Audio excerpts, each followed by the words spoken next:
қалып кетпеңдер. Бізге және жеңілдіктер беріп отыр. Бұл айдың ішінде бір күн бар, қадір кеше, ол күнге істеген құлшылығың 1000 айдан жақсы болып тұрды. Сол үшін сондай мүмкіндіктерді пайдаланып қалып кетпе деген мағына береді. Сендерден ілгеріге парыз болған сияқты дейді. Оларға да біздерге кәдімгі 30 күн күнімен ораза парыз болған сияқты ілгі кітап егелеріне, мұсылмандарға да 30 күн парыз болды. Енді олар бірақтан сәл өзгерістер енгізіп еді. Біз қазір көреміз кітап егелер ораза ұстайды. Өздерінің ораза күндері бар ғой. 40 күн ұстайды бірақ олар. Бірақ оразаларында бізге ұқсамайтын жерлері бар. Шарғи тұрғыда ұқсамайтын жер бар, және өздерінің бидағат тұрғысында өзгертіп алған жерлер бар. Шарғи түрде ұқсамайтын жері хадисте келеді: "Ал-фаслу байна сиямина ва сиями ахлил китаб аклатус сахр" дейді. Пайғамбар айтады: "Бізбенен кітап егелерінің арасындағы оразамыздың дейді, ұқсамайтын жері дейді, сәресіне тұру дейді." Сәресіне тұру дейді. Бұл сәресіне жаңа біз тоқтаймыз, бұның өзі керемет ерекшелігі бар. Сол жаңағы сәресіне тұру, оларға сәресіне тұру міндеттелмеген еді. Енді олардың өздері өзгертіп алған жер. Ғалымдар осы жаңағы аяттың тәпсірінде бірнеше пікірлер береді, бірақ бәріне қараған кезімізде олар шариғаттың негізін өзгерткендігін біз көреміз де, және содан бізді сақтандырады Аллах Тағала. Бидағаттардан. Бидағат енді білесіздер, ширктен кейінгі екіншіден тұратын ауыр күнәнің біреусі. Өйткені бидағат жасағанында бір үлкен қауіп бар. Шайтан өзі адамдарды қолдан келгенше күнәға істеткісі келеді, ана күнәні істеткісі келеді, мына күнәні істеткісі келеді, намазға ұйықтатқысы келеді, ананы істеткісі, мынаны істет. Бірақ жаңағы неде келеді, ғалымдардың айтуы сөз бойынша іблістің алдына, бұл өзі хадисте хабар, жаңағы іблістің алдына шайтандар келіп есеп тапсырады екен: "Мен биттім, пәленшені арақ ішкіздім, пәленшені семьясын бұзғызып жатырмын, семьясын бұзғызған болатын болсаң, менің оң жағым өтін дияма, анта сен жақсы шайтан екенсің" деген сияқты оның дәрежесін көтеріп, біреусін намазға ұйықтаттым, анау мынау тұсын айтады екен. Не істеп жатсыңдар деп шайтан сұраса, біз дейді оларға күнә істеп құртқымыз келеді дейді, бірақ олар Құдайдан кешірім сұрап біздің бүкіл нәрсемізді бытшын шығарып жібереді дейді. Шайтандар сонда ойланып дейді. Не істейміз? Біз оларға күнә істеп құртсақ, олар бізді кешірім сұрап құртып жіберетін болды. Әрқашан күнәға береміз, олар болса кешірім сұрайды да біздің бүкіл еңбегімізді далаға кетіріп жатыр дейді шайтандар. Сонда олар ойланып бидағат деген нәрсе ойлап тапқан екен де. Оларға бір күнәні үйретуіміз керек, олар оны құлшылық деп істесін дейді. Бидағаттан адам қайтпайды. Ол оны құлшылық деп істеп жүреді. Сауап табамын. Адам мысалы арақ ішкен адам қайтуы мүмкін. Қой деп. Қайтуы мүмкін. Ал бидағаттан қайтпай қалады. Ол сауап тауып жатырмын деп ойлап қалады да.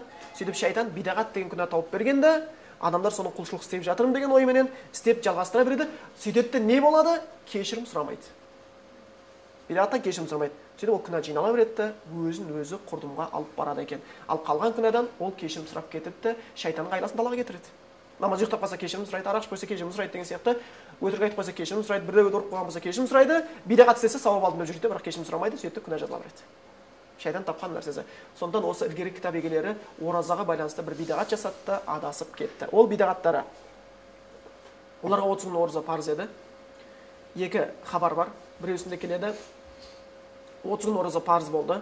30 күн ораза парыз болған кезде біріншісінде олар жаз уақытында ораза ұстауды қиын көріп, соны бір кішкене жеңіл уақытқа береді. Білесіздер, жаз уақытында күн ұзақ, ораза ұстау қиынырақ болады, қыс уақытында түн ұзақ, ораза ұстау жеңіл болып қалады. Бірақ соның бұда бір хикмет бар. Ораза бір айда тұрмайды. Бізге хижри жыл санау ғой, аймен тұрамыз да. Ораза бір уақытта біз қыста ұстағанбыз, жазда ұстап келатырмыз. Және бір таңғалатын нәрсем, кеңес өкіметі кетті да, сөйтіп әлі ел дінге бет бұрмай, имандары әлсіз тұрғыда Аллах тағала оразаны қыста бастап берді. Қиын емес еді ол кезде. Ол кезде ұстаған ораза ұстағандар сауапты алып жатыр, еще семіріп жатыр да. Тамақ жейтін уақыт көп, ауыз бекітетін уақыт аз болды. Енді сөйтіп уже мұсылмандар келіп, таухид жетіп, Құран оқылып, мынан тіпті арналар құрылып, мұсылманша газет журнал шығып, елдің сауат көтеріліп, иманы күшейетін нәрсеге жеткен кезде, ораза жайлап, ораза жазға келе жатыр. Ал нағыз сауап табатын кезінде келе жатырсыздар. Оразаны сезінетін кезінде. Мүмкін біреу қашасыңдар, бұрынғылар жаңағы ораза ұстайтын кезде кездескен оқиғалар болған екен. Араб жерінде өзі болады, біреу таудың арасында тұрады, біреу жаңағы Меккеде тұрады, қырда тұрады, біреу құмда тұрады деген сияқты. Таудың арасындағылар құмға кетіп қалатындар болған екен ораза ұстайтын кезде. Оразада бір сезінбесең, несі рахат депші. Көлеңкеде жата берген не пайда деген сияқты. Сөйтіп кетіп қалатындар да болған екен. Енді әлбетте өзін-өзін олай қолдап қинау болмайды. Бірақ, яғни бұл оразаның жыл 12 айда өзгеріп отыруы, сен қыста да жазда ұстап ұстап бересің Аллахтың алдында.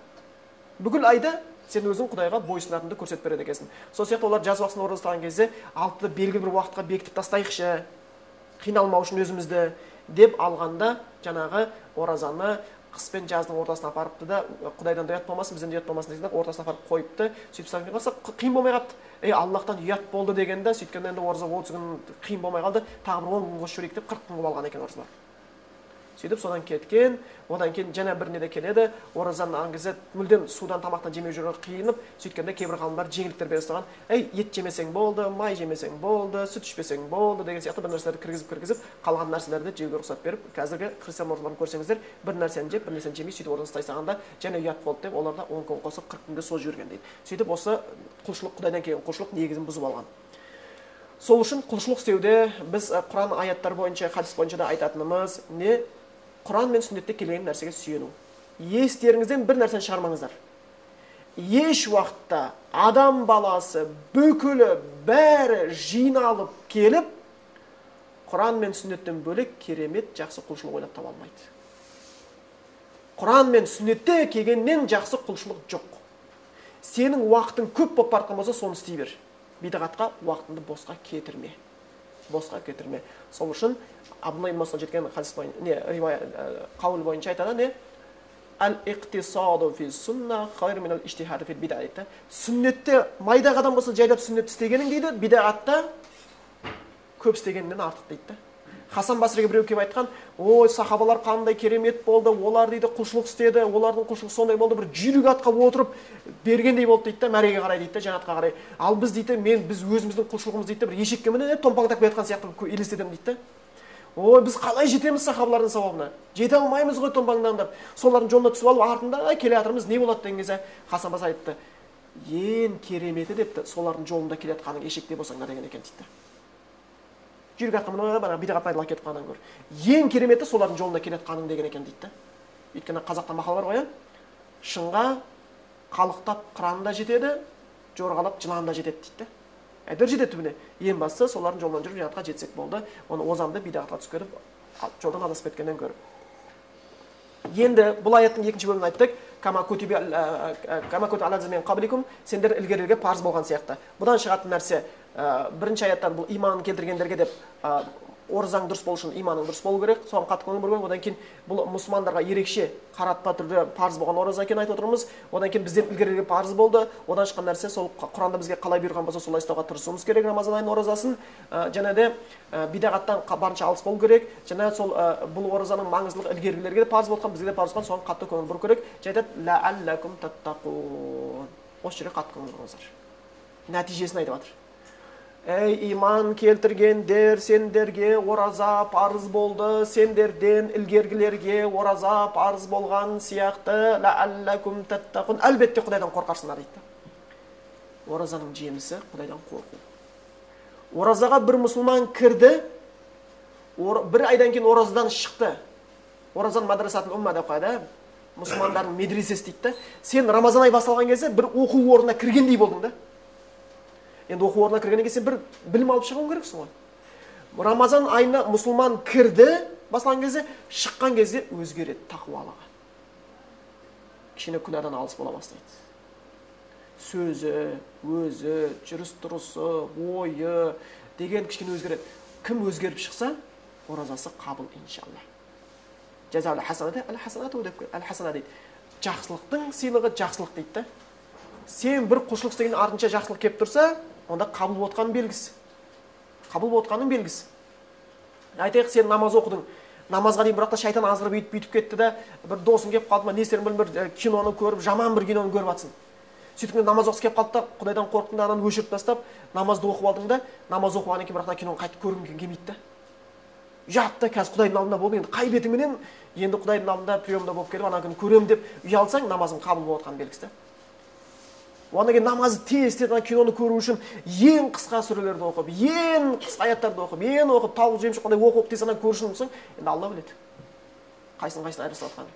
Сол үшін оразаның бір несі, оразаның ішіне кіргеннен бастап осы медресеге шыққан кезде тақуалығың өзгеріп шығатын болатын болса, онда бұл оразаның қабыл болғанының бір белгісі. Сол үшін оразаның және бір алып беретін жемісі не екен? Құдайдан қорқу. Ал тақуалықты біз сіздерге бірнеше рет түсіндіргенбіз, және түсіндіріп кетейік, еш уақытта артықтығы болмайды. Тақуалық дегенде көбінесе кітаптарда Құдайдан қорқу деп аударады. Орысшасында Богобоязнь деп. Тікелей аудармасы негізі ол емес. Осы мағынаны береді. Құдайдан қорқу деген мағынаны береді. Адам Құдайдан қорыққаннан кейін жамандықтан тыйылып жақсылыққа ұмтылады. Құдайдан қорқу басқа нәрсеге қорқуға ұқсамайды.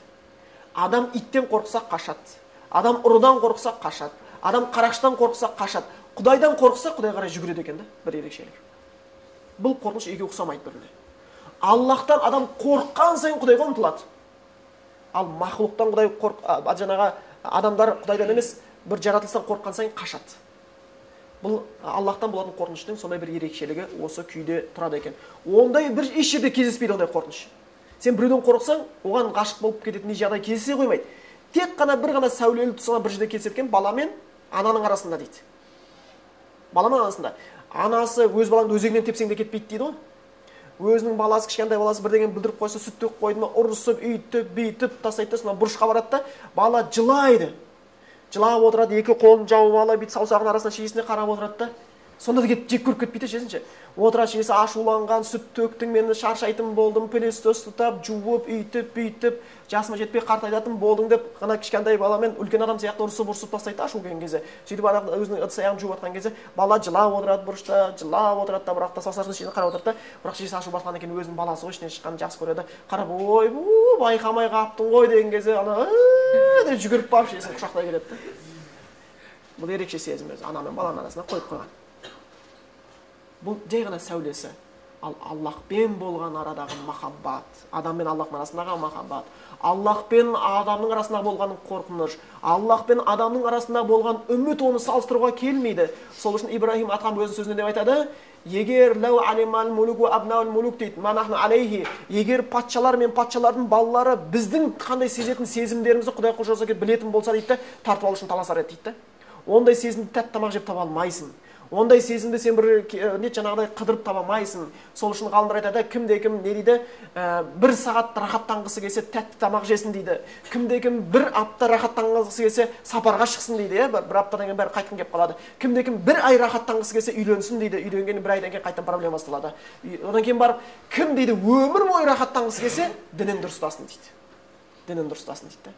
Бұл дін сондай, саған өмір бойына рахат беріп қояды. Өмір бойына рахат беріп қояды. Сол үшін бұл жаңағы Рамазан айында Құдайға жақындауға мүмкіндіктер береді. Бұның нәтижесі Құдайдан қорқу. Ал тақуалық дегеніміздің түбірі виқая сөзінен шыққан. Виқая дегеніміз қорғану нәрсе деген мағына береді. Мысалға, бұл сөзін сіздерге түсінікті болушы айтайық. Далада жаңбыр жауып тұр, мен үстім су болып қалмау үшін қол шатырмен өзімді былай жаңбырда көлегелесем, мен осы виқая деп жасадым деп айтамын да. Мен өзімді тамшыдан зонтик арқылы қорғануымда бұны тақуалық дейді. Болмаса, далада күн өте суық болып тұрған еді, сыртқа шығатын кезде жаурап қалмау үшін, тоңыратпау үшін тонымды киіп шықсам, бұны тақуалық жасадым деп есептеймін. Мен өзімді суықтан тоңмен қорғадым деген сияқты. Ал шариғаттағы тақуалық Аллах тағаланың күнәһарларға әзірлеген дозағына түсіп кетпеу үшін Аллахтың істе деген нәрсесін істеп, тыйыл дегеннен тыйылып, өзіңді дозақтан қорғауды айтады. Құдайдан қорықтым деп аузына айта беру пайда бермейді. Бұның ар жағында әл-хашия әл-хафу лабуда мин әл-амал дейді. Лабуда мин урайх мин амал дейді. Құдайдан қорқудың ар жағында амал жату керек. Амал жату керек. Сонда бізде Құдайдан қорқамыз деген сөз пайда бермейді. Құдайдан қорқам деген сөзі ібліс шайтан да айтқан инни ахафуллах раббал аламин, әлем раббысы Аллахтан қорқам деген ол дозаққа түседі. Өйткені амал істеген жоқ. Сол үшін бұл Рамазан айындағы тақуалықтың бір нәрсе Құдайдан қорқамды бір шатырға отыру емес, ұмтылыс жақсылыққа сауапқа. Ұмтылыс болып табылады екен. Сол үшін бұл Рамазан айының және бір беретін жемісі Құдайдан қорқу. Тақуалықтың артына көп көмектеседі. Өйткені біз адамның кей кезде тақуалықтың күшейтуіне кедергі болатын нәрсе білеміз, шахуат, шайтан, нәпсі деген нәрселер болып тұрады. Ал сен Рамазан айында осылардың бәрінің үстіне патшалық құрғандай боласың, шахуатыңды кәдімгідей тамақ ішкізбей сындырасың, тамақ жегің келіп тұрса жемей қоясың, су ішкіңсе ішкізбей қоясың, әйеліңе жақындан келсе жақындамай қоясың да, сөйтіп сені игеріп жүрген, сенің үстіңе мыңдеп алған шахуат тізгіндеп, жаңағы сенің жүрген шахуатың ноқталап алған, енді сен оны ноқтап алып мыңдеп аласың да. Сен бұрын сені айтқан сені қарның ашты ма? Бітті тамақ ішу керек десе сен іздеп жүріп әйтеуір бір халал кафеге барып бүйтіп ішіп әйтеуір жеп келесің, ақшаның көлеміне қарап сөйтіп отырасың. Енді бұл жолын дәл кафенің қасына өтіп бара жатсаң да қарамай өтіп кетесің да. Шахуатың шыңғырады да, "Ей, кафе" дейсің. "Жоқ, Құдай" дейсің да. Сөйтіп өтіп кетесің. Сөйтіп шахуаттың үстіне батқанда бір сұлтандық құра бастайды екенсің. Шайтан деген бейшара байланады. Одан кейін білесіздер, шайтан не?